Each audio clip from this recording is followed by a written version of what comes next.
Hello, everyone, and welcome to Slash Film Daily for Monday, November 5th, 2018. On today's episode, we're going to talk about the latest film and TV news. This is Slash Film Editor-in-Chief Peter Sciretta, and joining me in today's podcast is Slash Film Senior Writer Ben Pearson. Hey, what's going on? And writer Hoai-Tran Bui. Hey, everyone. Do you know what happened today, guys? No. Today was the day that Dr. Emmett Brown invented time travel. November 5th, 1955. Right. Yes. Of course. That's when he fell off his toilet while he was hanging the thing or whatever. Yeah, anyways. Let's get into it. I'm sorry. Back to the Future is my favorite movie, so I just... It's a red letter date in the history of science, Peter. Yes.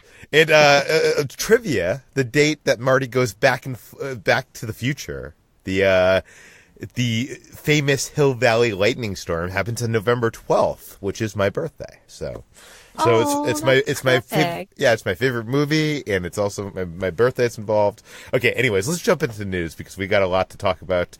Last week was Halloween, and Brie Larson went out dressed as a character from the Metroid video game series, and now people are talking about the possibility of turning that into a movie. Ben, tell us about it. Yeah, on slashfilm.com you can see I've embedded a few pictures here of Brie Larson, who's playing Captain Marvel in the upcoming Marvel Studios movie, dressed in a zero-suit Samus costume, cosplaying as the character of Samus Aran, who is the protagonist of the Metroid video games. The first game came out, and it was like a huge game changer for a lot of people because the character of Samus was revealed to be a woman at the very end of the game, and basically players played through the whole game not knowing the gender of the main character. And so that was like a huge thing, and she's like, the character of Samus is like one of the first female protagonists in video games, who was like treated as a quote unquote regular character instead of like having her femininity be like a defining part of the character. So it makes sense for Brie Larson, who's like an outspoken feminist icon, I guess you could call her at this point, to take on that costume. And one of her fans on Twitter said that dressing up as Samus Aran for Halloween is as close as we're going to get to a Metroid movie, isn't it? And she responded and said, "I hope not. I want to make that movie." So I feel like she would be a pretty great fit for the character for some of the reasons that I just mentioned. And she also has, obviously like an excellent dramatic range as well. I feel like this would be a pretty cool opportunity. I know that Nintendo has been flirting with the idea of getting back into making movies. They were famously burned with the Super Mario Brothers movie back in 1993, but we've written some articles over the years about how they may be working on some animated stuff coming up. They may be stepping back into live action at some point soon. I know they're encroaching on theme park territory as well. So there's a lot of irons in the fire here. We don't have any like official confirmation that a Metroid movie with Brie Larson is actually happening, but it's a cool thing to think about. Now, Ben, I know you've played Metroid. I remember playing it for the original one for NES, which I never got up to that ending. I never got that far. But what makes the franchise of Metroid what is the catch there? Like, what is it other than just a sci-fi kind of? I don't know. What is even the story? Like the appeal, it's basically like Alien. It's very influenced by Ridley Scott's movie. Actually, it's about this like intergalactic warrior who has this huge suit of armor and like a giant gun on her left hand, I think it is, and she can like roll down into this ball and traverse lots of distances really quickly. And basically it's just like her alone on a planet fighting against like this queen alien kind of thing. So like I said, it's very much like the Alien film franchise. So it might be difficult actually to sort of translate that into a live action movie that doesn't feel so much like it's ripping off the Alien world, since that's obviously the big cinematic touchstone for that particular type of sci-fi story. So yeah, I don't know. I'm not entirely sure what a Metroid movie could look like, but I believe in Brie Larson. I think she's a great actress. Obviously, she's won an Oscar already, and a relatively young actress at this point. But yeah, I think she could do something cool with this. I think, given the right collaborators. Yeah. and she likes video games just like us. She's a real person. Celebrities, they're just like us. Yeah. HD, did you ever play any of the Metroid games? I never played a Metroid game, but I did play as Samus in a few of the Super Smash Brothers video games. And this is actually the way that she's featured in some of the later Super Smash Brothers is in her Zero suit. So for a while, I actually didn't know that she originated in like the big bulky suit. And I know it was quite polarizing when Nintendo did that big reveal of it was actually a woman and not like a man that people had assumed Samus to be, because it's a very gender neutral name. So I like the idea of having another like female action star and one that's based on a long running video game character.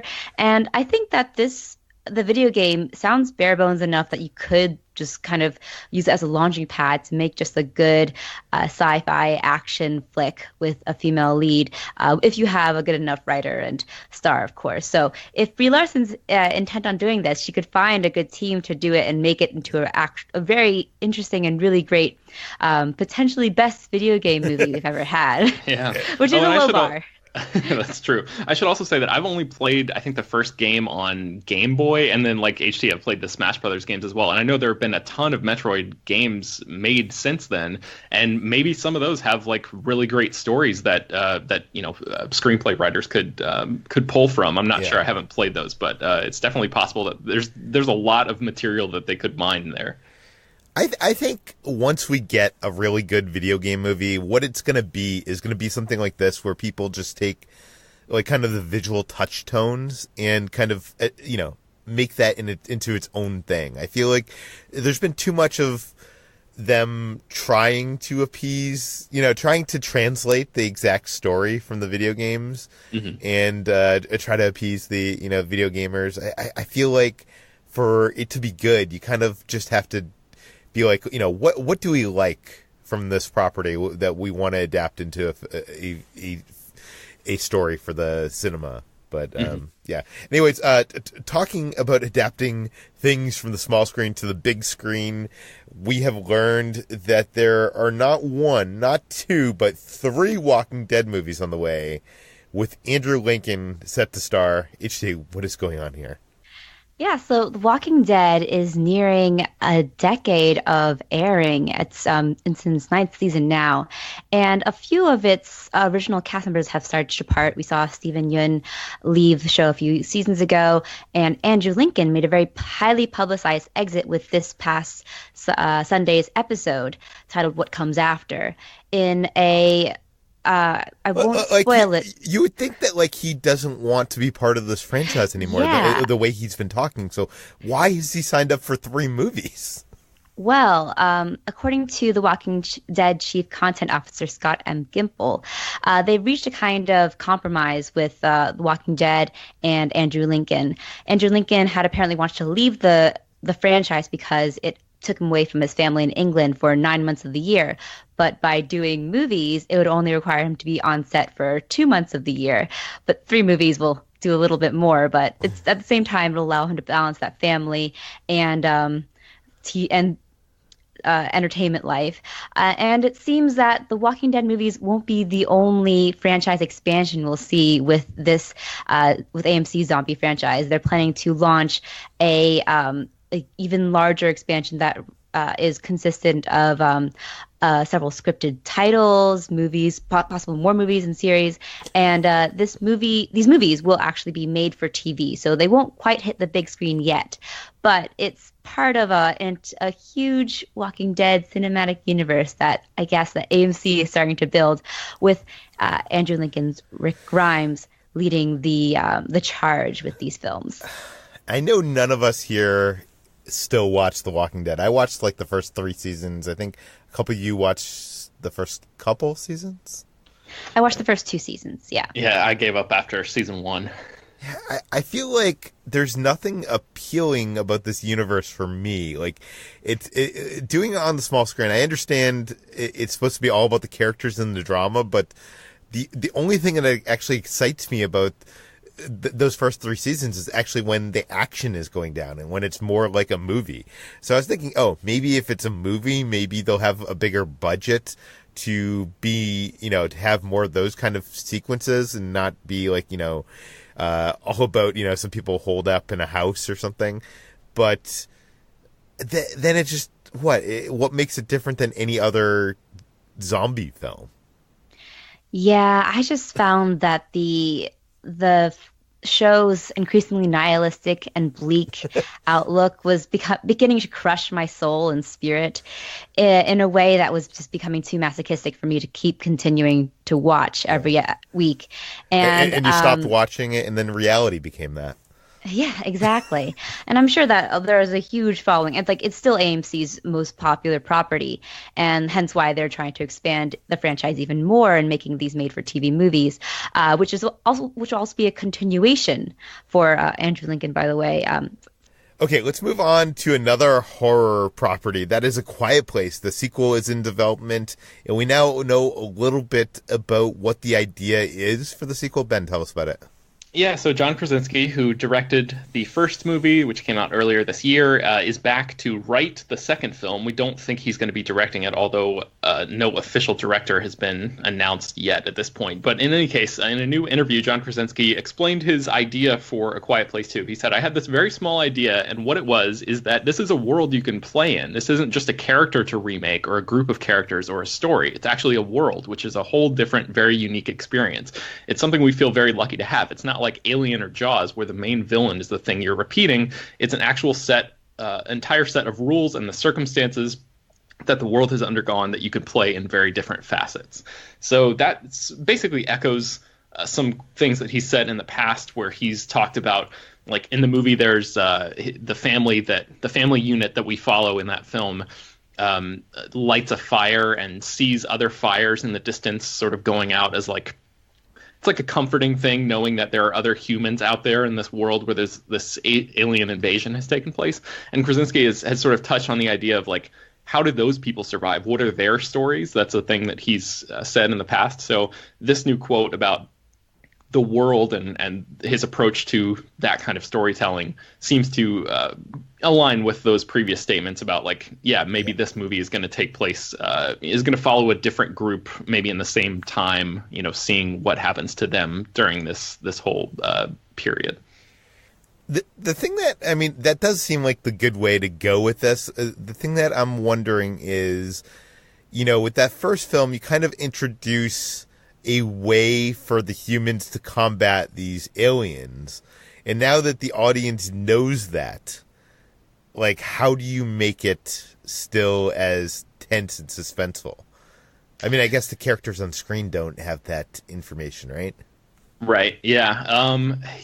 That would be an interesting challenge to sort of have characters maybe flirt with discovering that secret, but maybe not quite getting there. And I could see that being frustrating for an audience. But I feel like the first A Quiet Place movie was so good because the premise was great. The hook was great, obviously, but people really cared about those characters. So if Krasinski can bring that same touch to the sequel and give us a whole new set of characters that we really care about, I think the way that the audience will feel about those characters could override any sense of all right, hurry up and figure it out kind of thing that might come in there. I also wonder if there's other aliens in this world. So because he says you're not just repeating Jaws. Yeah, I don't know. It could be interesting. But let's talk about Netflix. They're starting to produce more special features. HT, tell us about it. So if you look in the trailers and more section of the Netflix page for Orson Welles' long-awaited film, The Other Side of the Wind, you'll find a 40-minute special feature that delves into the making of this lost movie. And this could be a one-off special feature that is accompanying this 40 years in the making movie, or it could be the beginning of a new Netflix something that Netflix has kind of been lacking in special features.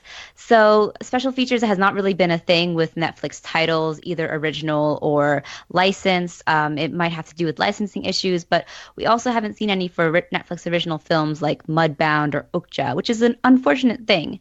So this is a possible beginning of Netflix producing their own special features for Netflix titles, and it's been it. I would hope so because it's the only thing that's been closest to this to having a special feature for a Netflix title is the Stranger Things after show, Beyond Stranger Things, which was kind of an experiment for Netflix and was a little bit unpopular with some people because of the way that it was presented as like a separate series. You had to seek it out. But I would be interested in seeing more special features for Netflix titles, especially. I think like that Stranger Things after show just didn't work because it was like its own series. You couldn't watch it episode by episode, but I did, binge my way through it because I wanted to see kind of like the behind the scenes looks that were in those after shows, and they do have that whole section you're talking about, that like trailers and more section, which seems to me like they're kind of starting to give a space for like extra features. As a person for me who loved buying DVDs, loved listening to audio commentaries and watching behind the scenes documentaries, I welcome it. So the question I have for you guys is, would you pay more for a Netflix plan if it offered you the opportunity to also have, audio commentaries and making of docs and stuff of all the original programming? I think I probably would actually, because I think that it's a real, they're missing out on a real opportunity to appeal to movie fans who would watch all of those special features on DVDs and everything, and especially because we probably won't see any physical releases for movies like Mudbound or Okja or The Other Side of the Wind, and that would be a big loss, I think, to not know like what went into these films. And I think I would pay. It would depend on like how much it would cost, but I think I would pay extra to see some of these special features, maybe even like per title, not just like kind of like a small purchase or something that you can add to your library and not like a big flat fee. That makes sense? Yeah, that's a good idea. I think for me, if it's just for Netflix original stuff, I feel like Netflix would need to up their game a little bit more for me to decide to pay for something like that. But if they did it for everything, and I know that's probably not possible with like music clearances and all sorts of rights issues and stuff, but if they had a thing where if special features content was produced for any given title and Netflix is licensing that title, they could also license the special features and have it sort of like they do with The Other Side of the Wind, have it in a small section, where people can easily access that for every title, regardless of whether or not it's a Netflix original. That is way more appealing to me. Yeah, no, I would love that, but you wouldn't be interested in like the original content stuff, like the original? I mean, just right now, like based on their, I don't know, I guess they release, featurettes and stuff like that, and I feel like I kind of get what I need to get from those for like shows like Orange Is the New Black or House of Cards or whatever it is. I don't know. I guess I just haven't been super impressed with Netflix's original movie selection to the point where I would pay extra for special features for it at this point. But they're always I'm thinking more in like the TV realm. Like I want to see like Stranger Things extra features. I would like to see House of Cards, in the writer's room, or like all that kind of stuff, like the stuff that you would get from a normal DVD. Yeah, I guess that's true. I could see. There are enough Netflix shows out there, and maybe like they could do something with like stand-up specials and stuff too. Have like have the comedians like walk them through some of the process of putting together those shows, because they do a ton of comedy and stuff like that too. So yeah, I mean, there's definitely a lot of potential there. I don't know. I wonder if that's something that they would be interested in as a company. I just don't understand, because their whole business model is to get people subscribed and watching as much content as they possibly can, and it seems like these special features, especially for the movies that are released, are already produced. So that's content that like it's very easy probably to license. The stuff that for like Stranger Things and original shows, I can't imagine it would be that much money to produce. Like it would be a lot less money to produce that than it is producing their original programming. So I feel like it would just keep people binging, which is what they want. They want people. Yeah, they want eyes all the time. Yeah. Let's move on to 20th Century Fox, which apparently is using AI to predict audience behavior in movie trailers. Ben, what is going on here? Yeah, there's a new study that says that 20th Century Fox is using artificial intelligence to analyze movie trailers in the hopes of finding parts of those trailers that audiences respond to, and then recreating those elements in trailers for other movies to try to. I mean, like Hollywood is so drilled down on analytics and details, and they've commissioned all of these different studies, and every studio is doing this, where they have all of these numbers that it's all about data crunching and trying to predict audience behavior. So now The Verge has pointed us to this study that was published last month, where 20th Century Fox has created a machine, I guess, called Merlin, which is an experimental movie attendance prediction and recommendation system. And it's full of all sorts of technical jargon. And in this article at /film, you guys can read, I would highly actually recommend that people read it, because it's way easier to read and comprehend than it is for me to talk about it, because it's so sort of like out, it's very out there.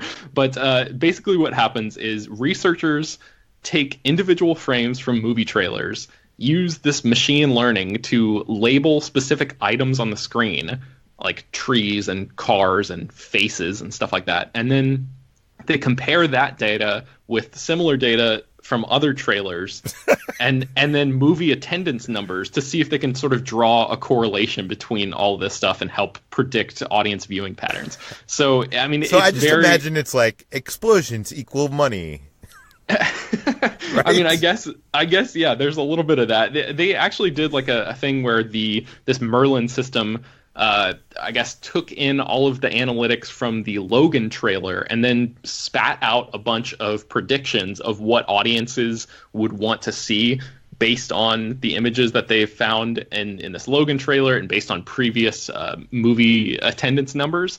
And the predictions weren't exactly right, but like the top 5 movies that audiences actually did pay to see, the computer system predicted those, but just not in the correct order. They didn't put them in the top 5. They actually put them in like the top 20 movies that audiences that they predicted that audiences would want to see. So they're sort of on the right track here, even though it does sound kind of nuts. But like I said, it's easier to sort of comprehend this data in text form than it is for me trying to talk about it in the abstract. But there's a little statement here that comes from the study. It says, the impacts of these tools on 20th Century Fox's marketing and data teams is significant. Instead of depending solely on high-level audience survey results, the team can now deploy more precise instruments to determine customer intent. The insights are at least 2 orders of magnitude more detailed than the previous set of analytics the studio had been relying on.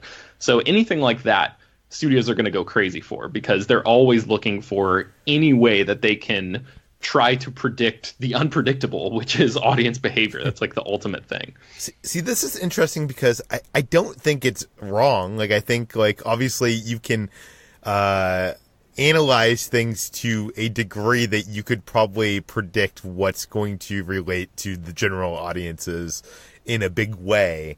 But I guess what worries me is, I love the art of the movie trailer.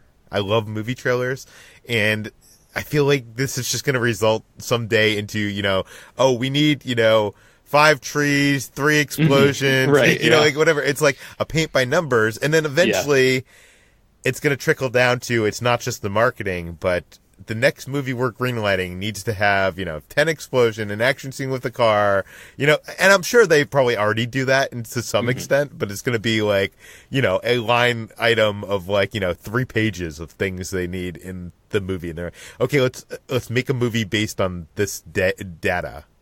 Yeah, I feel like they're... Oh, go ahead, HT. Oh, no, I was just going to say, I agree with you, Peter. Like, my fear from hearing about this algorithm is that it'll create some sort of Frankenstein's monster of a trailer and then a Frankenstein's monster of movies, essentially.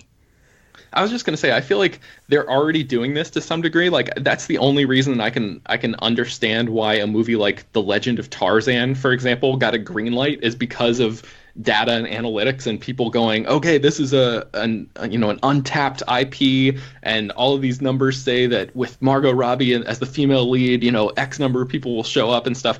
But I feel like there's proof. It seems like every year where there are a bunch of movies like that get funded and made and like nobody goes to see them. So maybe with the saving grace in all of this will be that the companies will realize that even with these analytics, they're not going to be able to generate an entire movie or an entire trailer just based on that alone. There has to be like a human artistic element to it. I don't know. That could be me being naive, but that's what I hope anyway. But then they're going to like have a trailer and they're like, oh, we were missing one explosion. Let's go order reshoot so we can get the extra explosion for the trailer, just for the trailer, or whatever. I don't know. It worries me a little bit. But let's move on to Ralph Breaks the Internet, which had its first screening over the weekend for the big junket. I was there, but HT, we have a whole write-up of all the reactions from the screening because the review embargo is still up, so I can't really talk about it in depth. But what are people tweeting? People have a really positive reaction to Ralph Breaks the Internet, which is the sequel to 2012's Wreck-It Ralph. So Germaine Lucier, who used to write for Slash Film and now works at IO9, compared it, said it's an equal to his predecessor and has huge heart, which is something that's repeated with a lot of other critics. Scott Menzel says it's even better than the original in every way, with huge laughs and plenty of heart, and especially compliments the princess sequence, which is a highly anticipated scene that reunites all of the Disney princesses from all of the Disney films, and has all the original voice actors as well. So generally extremely positive. It's apparently great for diehard Disney fans, according to Charlie Ridgely, who says it has a lot of fun references and Easter eggs. Again, talks about the princess film scene, which is perfect, as he says.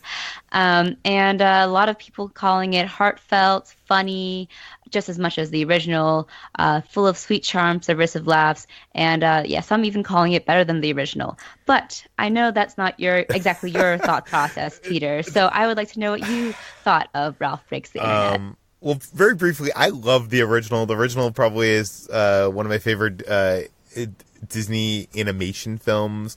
I grew up in that kind of arcade and 8-bit world, and this movie takes Ralph and Vanellope to the world of the internet, which to me is not as exciting. So going in, I knew that I wasn't going to like this film as much, and I didn't like it as much, but it is a lot of fun. There's a lot of laughed out loud moments, but I think what is really at the core of this movie is the character-driven emotional center. There's a deeper dissection of the internet's pitfalls and toxic relationships. I don't know. There's just some fun and clever stuff. The world building of presenting the internet as a actual place that you can navigate is a lot of fun. But I think I don't think it's as good as the first film. But you know what? It seems like a lot of people do. So it could just be me. But yeah. And let's move on to our final story. And that is that AMC announced today that they are raising prices for AMC A-List in 15 states and expanding features and becoming a little bit more family-friendly. Ben, what do we know?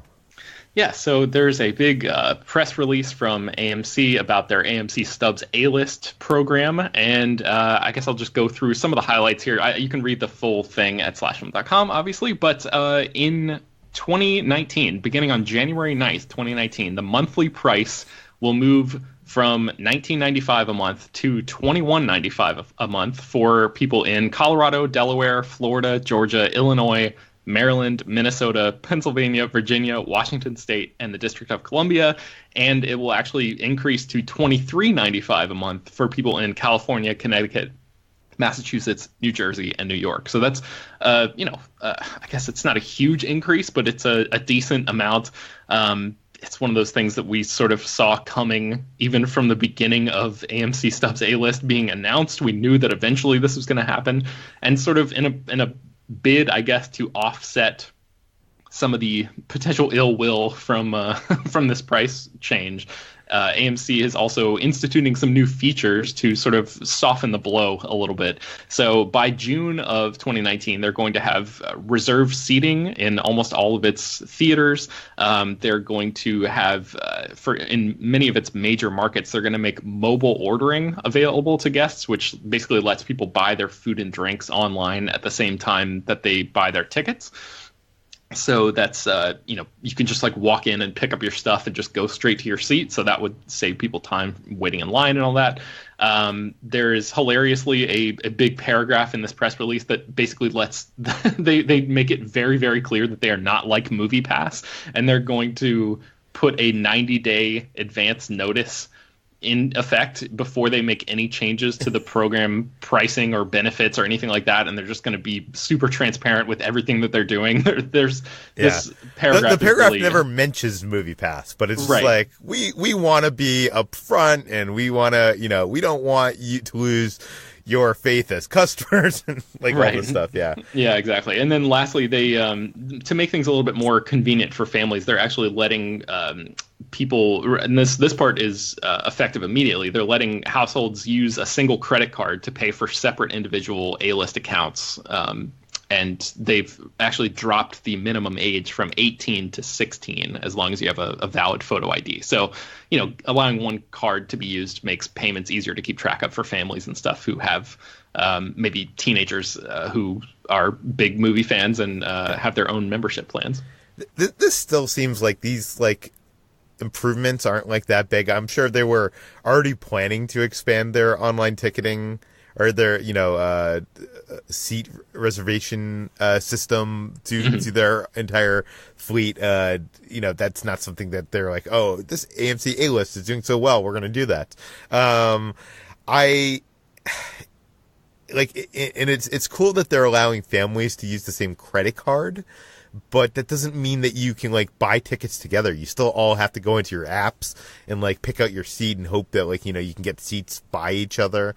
I feel like they still have some ways to go, and they still need to allow people under 16. I feel like that's ridiculous. But and they're also framing this as we're holding steady with the price in 35 of the 50 states. But I guess that's the positive spin on they're raising prices in the 15 states that most people see movies. Right. HT, you recently became an AMC A-List member, right?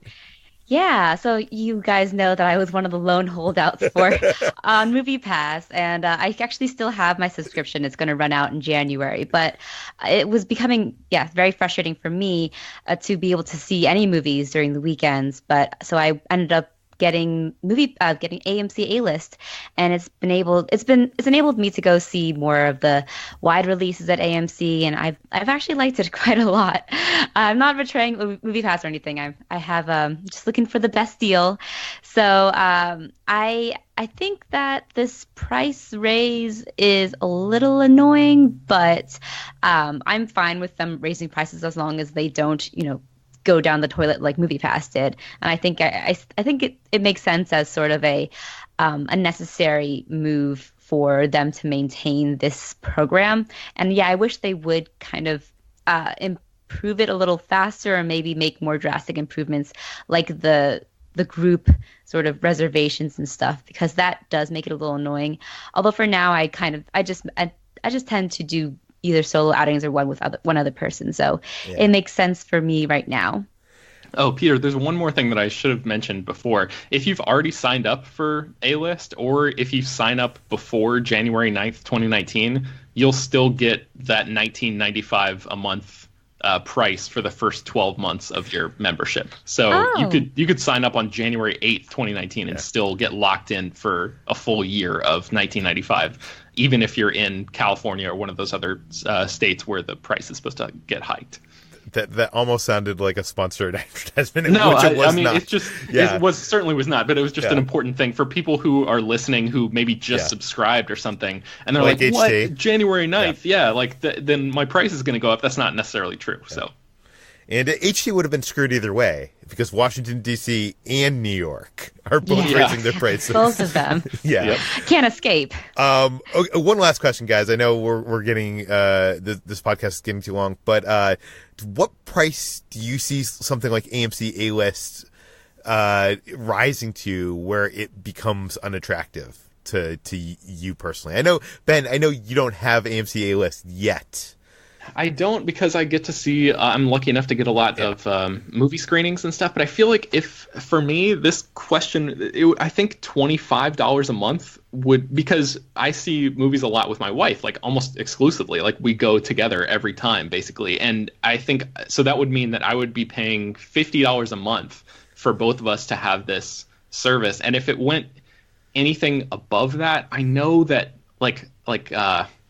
I guess analytically, I know that we would still be paying more if we bought the tickets individually because we're in LA and because movie ticket prices are so high here. But just seeing, anything more than $50 a month on like a monthly statement or something, I think that would just be like this mental bridge that I don't know if I would be able to cross. See, I use my AMC A-List almost on a weekly basis. So technically in LA, that's like, at a bottom line ticket price, that's what, like $60 a month value or something? And then if I'm seeing IMAX or Dolby, it's probably even more money than that. But personally, I would say like the price of 2 tickets, I think, is like the higher end of what I would be willing to pay. HT, what is the highest that you would be willing to pay for A-List? It's the same for me. I would not like to pay more than about $30 because that's about the price of 2 tickets. Because I do see more than 2 movies a month. Definitely. I'm kind of the same movie going habits as you, Peter. I don't get to see a lot of screenings, so I end up going at least like every weekend, sometimes every other weekend. But still, I end up seeing at least 4 movies a month, and paying at maximum $30 for that would make it worth it for me. But I would prefer it to hover around 25 or less. I would like to see if they're going to do some upgrades. One thing I've noticed since the introduction of AMC A-List, all the Dolby theaters and IMAX theaters have been selling out way more in advance. I would love to see AMC actually start to transition some of their other auditoriums to those like Adobe or Prime theaters with like the comfortable recliner seats and stuff like that. Like, put an investment in those, and I think that would be a good value for A-List subscribers. But yeah.